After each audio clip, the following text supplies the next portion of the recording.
Damai sejahtera Allah yang melampaui segala akal akan memelihara hati dan pikiranmu dalam Kristus Yesus Tuhan kita.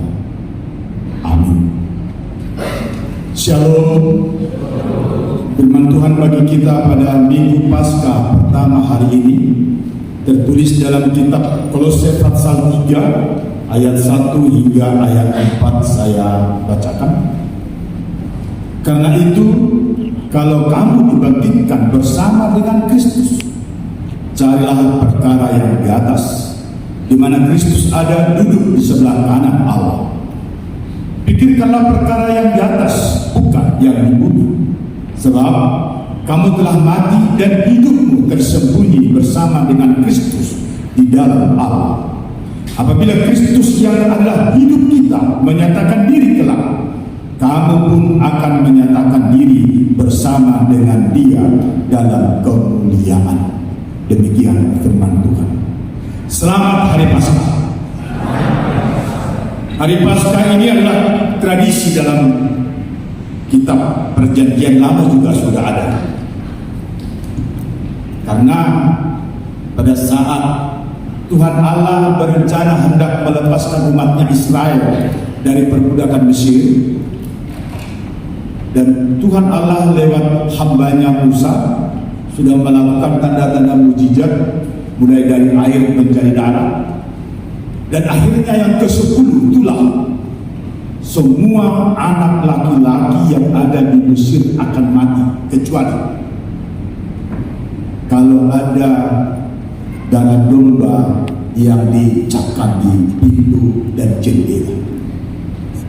Dan Tuhan memerintahkan kepada umatnya Israel agar mereka melakukan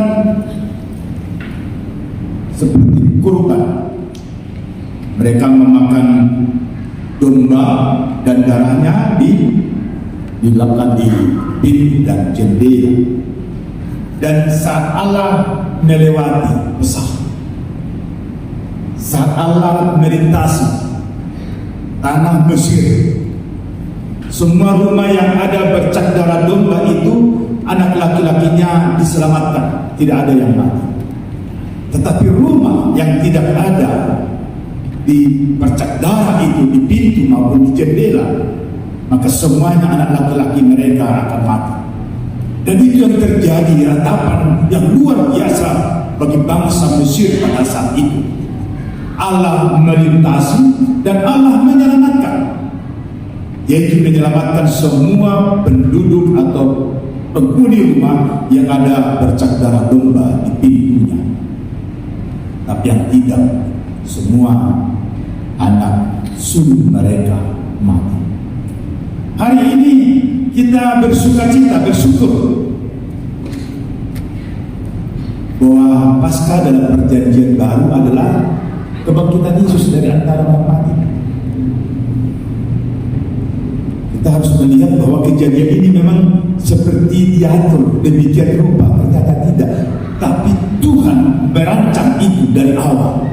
Maka saat umat Yahudi berkumpul di Yerusalem hendak memestakan perayaan Paskah, tradisi yang sudah mereka lakukan secara turun-temurun setelah nenek moyang mereka keluar dari Mesir, mereka semua berkumpul di Yerusalem. Saat itulah Yesus disalibkan, dan pada hari yang ketiga, sebagaimana nubuatan para nabi dalam Perjanjian Lama, bahwa Dia akan bangkit. Dan Yesus sendiri pun mengatakan itu, bahwa pada hari yang ketiga Dia akan bangkit. Dan yang luar biasa, saat Yesus mengatakan itu kepada para murid-muridnya, tapi tidak hanya para murid-muridnya yang mendengar. Orang-orang Yahudi yang tidak percaya akan kebenaran Yesus sebagai Mesias anak Allah juga mendengar. Maka pada saat Yesus sudah mati disalib, mereka datang lagi kepada Pilatus dan mengatakan, kami mendengar saat orang ini masih hidup, dia mengatakan dia akan bangkit pada hari yang ketiga. Oleh karena itu, suruhlah penjaga untuk menjaga kuburannya, agar murid-muridnya tidak datang untuk mencurinya. Disampaikan kepada Pilatus, dan Pilatus mengatakan, bawalah para tentara untuk menjaganya. Dan luar biasa, nyanyian kita, nyanyian pertama pada perayaan Paskah ini mengatakan haleluya, haleluya, nunga hehe Yesus. Ini adalah proklamasi. Nyanyian ini adalah proklamasi. Haleluya, haleluya, nunga hehe Yesus.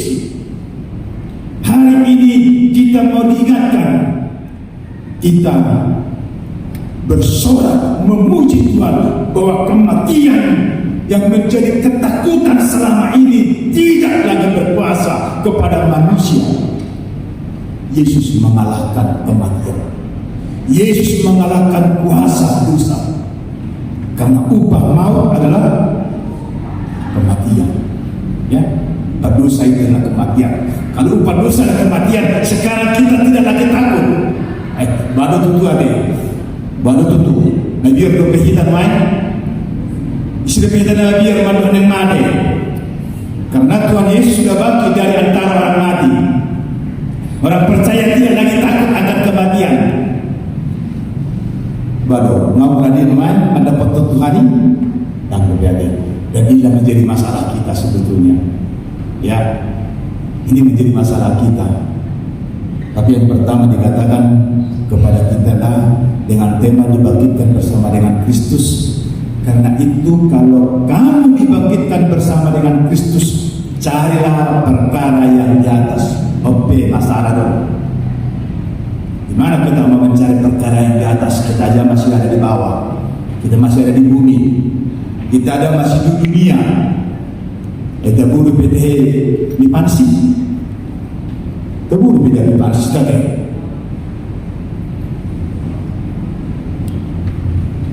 Itu masih ada di dunia. Masa kita mau meninggalkan nipansi yang ada di dunia ini? Enggak. Kita tetap mau itu. Persoalan yang dikatakan carilah perkara yang di atas. Yang mau dimaksud dengan perkara yang di atas adalah kehidupan kita.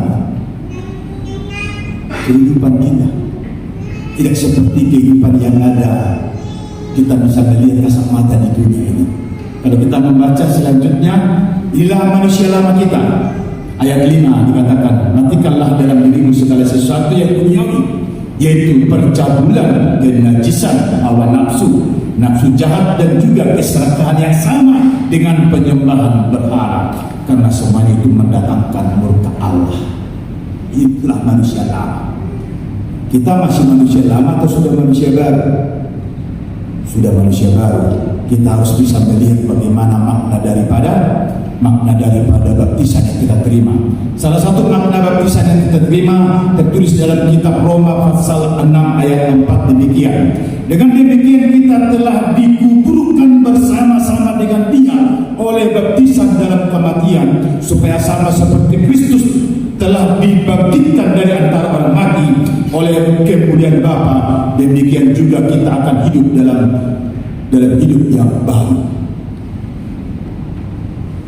Jadi mati kita di bagasan hama mati Yesus. Oleh karena itu kita yang hidup sekarang lagi sudah hidup di dalam kehidupan Yesus yang sudah bangkit dari antara orang mati. Oleh karena itu kita sudah manusia baru. Hati-hati apalagi akan apostol. Banyak gereja yang mengatakan kamu belum dibaptis. Baptisan itu harus mengerti dulu baru dibaptis dan harus diselam. Karena baptisan percikan gak laku katanya. Hati-hati. Baptisan sama dengan kematian Yesus Kristus. Dan itu adalah sekali untuk selama-lamanya. Ex habas. Maka kalau ada gereja yang mengatakan baptisan anak-anak itu bukan baptisan tapi hanya penyerahan, dan kamu akan dibaptis setelah dewasa sebagaimana Yesus dibaptis sebagai dewasa, dan kalau kita ikuti itu kita telah mempermainkan kematian Yesus Kristus. Karena Alkitab juga mengatakan satu baptisan, satu iman, satu Tuhan. Tidak ada baptisan berbeda baptisan selam dengan baptisan percikan, karena sama bukan air itu yang menguduskannya, tetapi firman yang bersama dengan air. Kalimatnya sama saat dibaptis percikan, aku baptis engkau ke dalam nama Allah Bapa, Anak, dan Roh Kudus. Pada saat baptisan selam juga sama, di Pulau, aku baptis engkau ke dalam nama Allah Bapa, Anak, dan Roh Kudus. Sama, bukan air yang satu percikan, air satu baskom, air satu kolam yang membersihkan kita dari dosa kita, tapi kuasa lewat firman yang bersama-sama dengan air itu. Maka air hanya sebagai simbol. Hari ini kita ditegaskan, saya dan saudara sudah mati dalam kematian Yesus, dan saya dan saudara hari ini kita mengaku kita juga sudah bangkit dari kematian bersama dengan kebangkitan dari Yesus Kristus. Maka kita hari ini tidak lagi dalam ayat 5 tadi yang kita baca itu, tetapi sudah menjadi ayat 12 yang kita baca dalam kitab Kolose pasal 3. Karena itu sebagai orang-orang pilihan Allah yang dikuduskan dalam dan dikasihinya, kenakanlah belas kasihan, kemurahan, kerendahan hati, kelemah lembutan, dan kesabaran. Sabarlah kamu seorang terhadap yang lain, dan ampunilah seorang akan yang lain. Kita diajak untuk penuh dengan kasih. Bapak, Ibu, saudara-saudara yang kekasih dalam Yesus Kristus. Dan tadi pengakuan iman rasul kita mengatakan, dari sana dia akan datang kelak untuk menghakimi orang yang hidup dan orang yang mati. Masa kita masih ada, waktu kita masih ada. Sebelum kita seperti ini, ya, selama kita masih ada dalam perjalanan di dunia, Tuhan nantinya akan meminta pertanggungjawaban kita. Oleh karena itu kita akan mengisi waktu yang masih ada dalam kehidupan kita sekarang. Jangan ada yang terlewatkan di antara kita. Jangan ada yang terlena dengan apa yang kita lihat di dunia ini. Dikatakan tadi, sebab kamu telah mati dan hidupmu tersembunyi bersama dengan Kristus dalam Allah. Kita sudah ada dalam hidup baru di dalam Allah. Ada buku Ende yang syairnya seperti ini. Namula Jesusi di Hasanaponi mengalap nabadiyai. Mengalap nabadiyai. Siapa itu? Semua kita yang ada di sini. Kalau kita masih ada tetap di dalam ayat 3 yang dikatakan, sebab kamu telah mati dan hidupmu tersembunyi bersama dengan Kristus di dalam Allah. Mengalap nabadi itu hasil saat dia datang nanti kembali ke dunia untuk yang kedua kalinya, mengalap nabadi amma kainan dan amma kamang turut akas sudah naposokulu. Saatnya akan tiba. Kapan? Tidak ada yang tahu. Tapi saatnya akan tiba secara personal. Boleh saudari, boleh bersama, boleh tak depan, boleh. Saatnya akan tiba. Sebelum dia datang, Tuhan mengatakan, mari kita persiapkan diri kita. Ayat 2 dikatakan, sotum natatari ngau diharonai, sotum ditiup lakon naolo segoi. Sotum. Rasul Paulus mengingatkan, jangan. Bukan aku lagi yang hidup, tapi Kristus yang hidup dalam aku.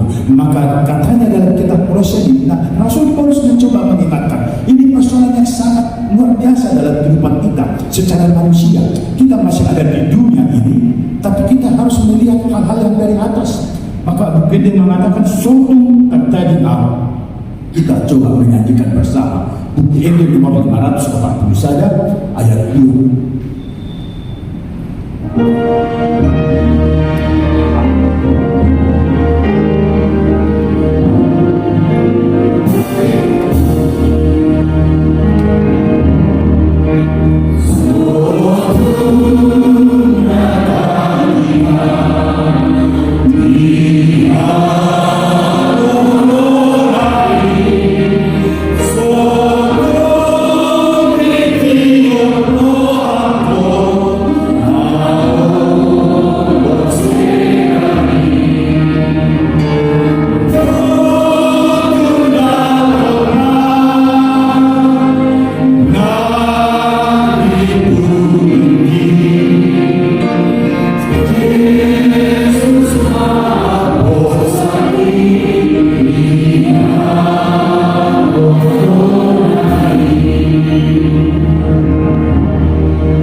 putus hubungan dengan nyamuk.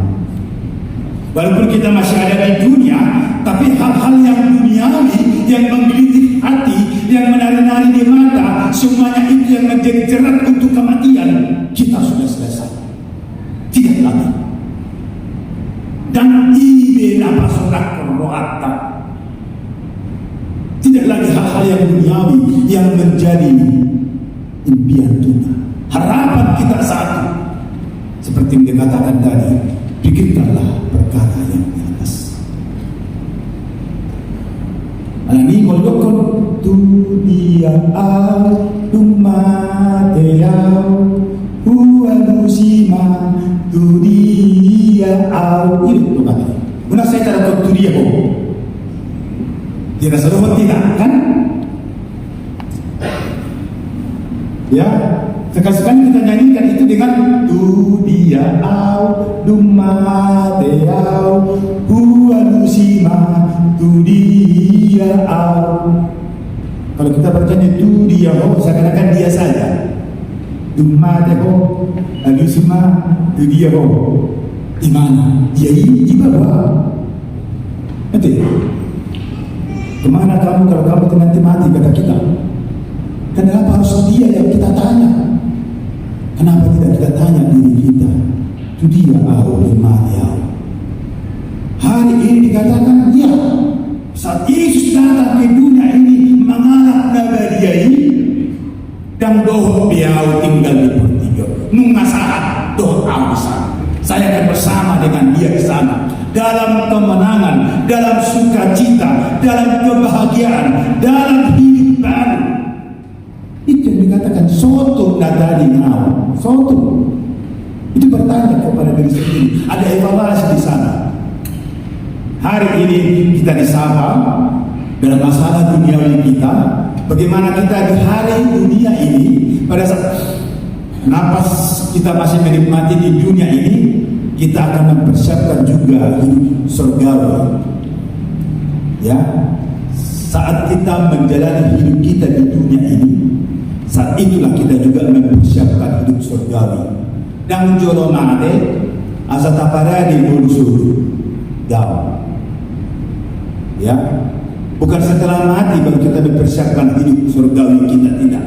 Tetapi saat kita masih menghidupi waktu, kesempatan hidup di dunia ini, saat yang bersamaan itu kita mempersiapkan bagaimana kita setelah mati.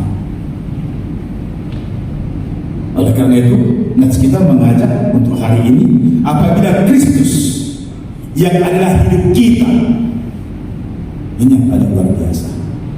Apabila Kristus yang adalah hidup kita menyatakan diri kelak, kamu pun akan menyatakan diri bersama dengan Dia dalam kemuliaan. Itu adalah para Pastor Paulus, Kristus do hanguluan, lada nam hamadia. Karena hidup bagi adalah Kristus dan mati adalah keuntungan. Itu yang dikatakan Rasul Paulus. Bahwa barang kita akan aprosia mengaku ini. Apakah kita berani mengaku bahwa sebagaimana Rasul Paulus yang sudah percaya kepada Yesus Kristus dan dia memutar hidupnya 180 derajat, dia mengatakan hidup bagiku adalah Kristus dan mati adalah keuntungan. Apakah kita berani mengaku dalam kehidupan masa waktu yang masih disediakan bagi kita? Saya umur 56 tahun. Yang tertua di sini masih ada Oppo 76 tahun. Masih ada yang lebih tua lagi?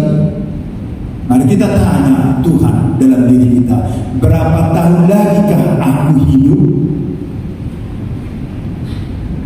Kapankah saya akan mengaku bahwa Kristus adalah hidup bagiku dan kematian adalah keuntungan?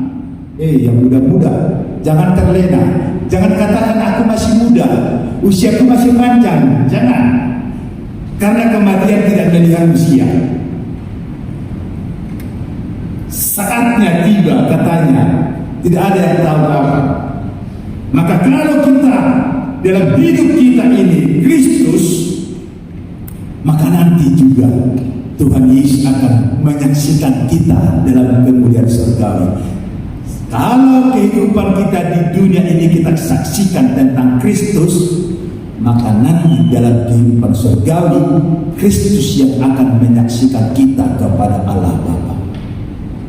Oleh karena itu saudaraku, berbahagialah sebagai orang yang percaya, sebab kehidupanmu sekarang adalah anugerah daripada Tuhan, yaitu kehidupan yang baru yang Tuhan sudah berikan, dan Tuhan janjikan tidak hanya kehidupan sekarang, tetapi juga kehidupan eskatologi, kehidupan hidup kekal, hidup surgawi dalam kemuliaan dan kerajaan Tuhan. Amin. Kita berdoa. Sungguh anugerah yang daripadamu Bapa tidak dapat dicerna pikiran manusia kami. Sungguh janji yang Tuhan nyatakan hari ini tentang jaminan hidup surgawi kami tidak dapat kami mengerti secara logika berpikir manusia. Dan inilah yang kami akan hidup dalam hidup iman. Bahkan selama waktu kesempatan yang Tuhan masih sediakan bagi kami di dunia ini, hidup iman kami akan selalu kami pertaruhkan untuk mampu mengaku, ya, hanya Yesus Kristus sajalah kehidupan kami. Sehingga kehendak-Mu Tuhan jadi atas kami, dan Tuhan pakai kami menjadi penyataan kemuliaan surgawi-Mu di dunia ini di mana kami masih berada. Sehingga apapun yang terjadi dalam kehidupan kami, kami hanya mau mengatakan, dalam Allah Bapa, kehidupan kami telah dipulihkan, dan dalam Yesus Kristus Tuhan, kehidupan surgawi kami telah dijamin. Sehingga tantangan, hambatan, rintangan apapun yang menghadap, tidak ada seorang pun dari antara kami yang akan jatuh, yang akan menyangkal-Mu. Terpuji nama-Mu Bapa. Biarlah anak-anak-Mu, semuanya kami yang boleh ada di rumah Tuhan yang Tuhan kuduskan ini, bersama-sama memuji memuliakan nama-Mu, dan bersama-sama mengaminkan firman-Mu menjadi kehidupan kami. Dalam Yesus Kristus Tuhan Juru Selamat yang hidup, kami berdoa. Amin.